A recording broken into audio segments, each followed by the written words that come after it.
Aabot na sa 6 na kaso ng baby for sale ang naitatala ng Philippine National Police o PNP para sa unang 2 buwan pa lamang ng 2026. Ikinaalarma ito lalo ng PNP Women and Children Protection Group kung saan mula sa 5 kaso noong 2024 at 8 kaso noong 2025 ay 6 na kaso na ang kanilang naitatala. Number one, siguro, namomonitor namin. That's why we are actively engaging. Kasi kung nakita niyo po, from 5 naging 8 ngayon, kumapit na ang February. This is only the second time we have already conducted 6 operations.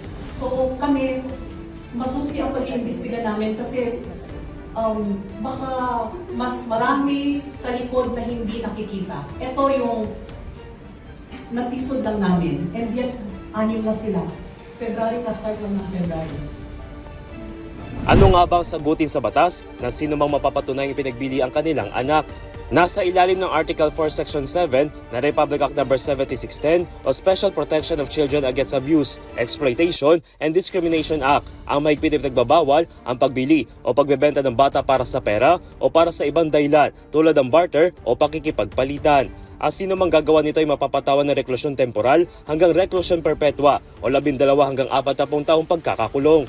Ito rin ay lumalabag sa amended expanded Anti-Trafficking in Persons Act of 2012 kung saan may tuturing na qualified trafficking ang mga akto kung sa illegal na pag-aadap sa bata, lalo na ang paggamit dito bilang pambayad utang. Maaari silang mapatawan ng 6 hanggang 40 taong pagkakakulong at multang hindi bababa ng 2 milyong piso hanggang 5 milyong piso. Samantala, pangamba ng PNP ay maaari pang dumami ang kaso, gayon na mamonitor pa lamang nila ang mga transaksyon sa online space.